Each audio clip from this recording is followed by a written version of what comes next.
What is going on, guys? Welcome back. Commentary for you. Amberlynn has done a vlog this morning. She starts off talking about some yellow makeup liner. She says that, the makeup she wears, it's just for herself. It's to make herself feel good. And then she moves on to how she spent her day, which is organizing her poetry books. She wants to read them all. She wants to rate them all. She wants to buy more, but doesn't want to do that until she's read all the ones she currently has. I recall when I was covering Amber originally, she kind of went about this the same way, where she almost acts like she wants to start some type of book club. She starts with this book, Dandelion. She said she read it years ago and she's going to read it again soon, but this is going to be the start of her poetry journey. And I love how with Amber, everything has to become this journey. From there, she said she's going to be going on something like Ozempic. She mentions two appointments she needs to go to. We're going to get into the something like Ozempic in a moment, but the appointment she has for the following day is the one that she can't talk about. She can only allude to it. She said that she wants to get this out. It's weighing on her, but her new self and her old self, they're fighting. And at this point, it really seems like she is just creating an audience that doesn't care anymore.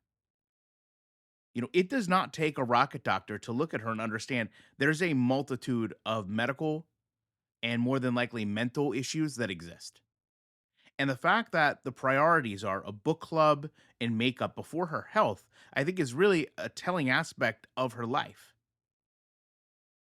The only rational conclusion that you can come to is she is simply bringing these things up to fill time in hopes that she can get sympathy from her audience.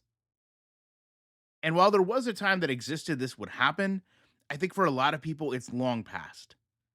Instead, she almost invests into this speculation, this rumor, and frustration with her audience of just not telling them what's going on.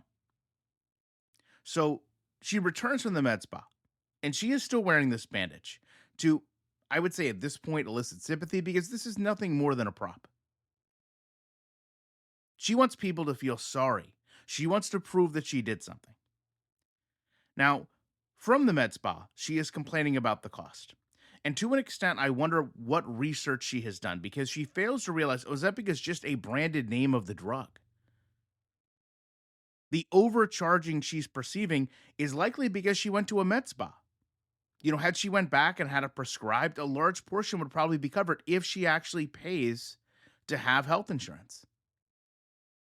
And let's also not forget, Amber has spent tens of thousands of dollars in junk food to get to this point. And from what I recall, the last time it was the inability to eat that food while she was on meds that was the reason she stopped. From there, we cut away to her listening to Billie Eilish, and she's crying over this. She's talking, in my opinion, with more passion about the album, the music, than she does her weight loss. And it's astonishing to see someone in such dire straits put a focus on my makeup, on my albums, on my poetry. But to that point, we've only reached the 7-minute mark, and she realizes she has to backfill for ads. So she's going to do another Q&A. The Q&A talks about her love for ramen, a cutaway to her putting so much ranch on a salad, proclaiming she doesn't have a UTI, urging us she's shown us Twinkie like a viewer suggests she hadn't, and then she goes over the journals. She shows the journals. She says, weigh-in is going to start when she goes back on Ozempic. And I think this is part of the issue. To me, she's treating Ozempic like a diet. She's already pushing back against the cost. She clearly did no research on what she's taking. And I would suggest that she needs to stop, maybe altogether, if not severely cut back on the Delta, which she's been using all the time. And also, I feel like even though I haven't been watching a lot, she hasn't dealt with any of the food-based issues, like we talked about in the beginning, the mental issues. Ozempic is not this miracle solution. She's learned this before.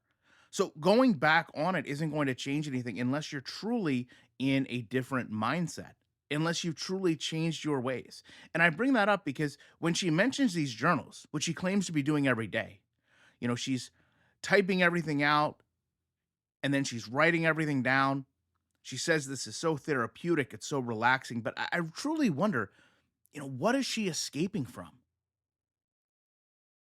She has no job. She has no real responsibilities. I mean, let's be fair. Outside of crafting what, an 8 to 12-minute video every 2 to 3 days, what are her true obligations to society? It's very little. So for her to sit here and project, I have to journal everything. A lot of times when we've seen these journals, it's just remedial tasks. I woke up, I did my hair, I took a shower, I went to lunch, I went and played cards, I came back, I brushed my cat, I watched a movie, I went to bed. She acts as she needs some, release from this tension, this stress that's been building in her life. And the reality is, the most stress, the most tension is on her body. It's what she's done to herself. And it seems to me like what happens is she looks for people, be it on her channel, be it in her life, be it at this med spa, that are going to sell her on the idea of, you're right. You have all these problems. We have a solution that's going to make everything better. And once everything is better, then you're going to see the results you expect. And I really don't like to compare when I go through Amber or Chantal, but the reality is there's so many parallels. They're both looking at the finish line, but they're not looking at the race to get there. They're both looking at what the ending looks like, but they're not willing to sit through all the hard work to get to the end. And it's astonishing to me because you look at this and you just say to yourself, this is not going to work. Going to a med spa because you don't have a physician, getting a generic replacement of a drug that you've already been on, thinking that it's going to be any different because the person there was so sweet, so kind, so nice, so encouraging. Of course they are. They're there to sell you a service. When you've went to doctors that have told you specifically what you need to do and you haven't followed through, that's the real problem. I've seen people be nice to Amber, be rude to Amber, speak down to Amber, speak up to Amber, create things for Amber, offer things to Amber. None of them matter. No matter how you treat her, the results seem to be the same. And the fact that she's waiting to start these shots to do a weigh-in once again proves there's no commitment. She can't change her life today because it's the day to change her life. She has to wait till something triggers that change. It's the Ozempic now. It's the diet now. It's next Monday. This is the last day I'm doing this. It doesn't make any sense. It's never going to make any sense, but we do know it's gotten her into the same position over and over and over, and likely never will. Up until her last days, she will probably be planning a way she's going to turn this all around and get everything figured out. It's astonishing to me because she has to have someone in her life that looks at her and says, wait a second, this isn't working and you need drastic change. You need inpatient care and you're just not willing to do it. You can't fix this on your own because in many ways, to her own issues, she didn't get here alone. She got here with issues based from other people to an extent, and she needs help from other people to get out. Love to know your thoughts on this. Appreciate you watching it. I will be back as soon as I can with more commentary.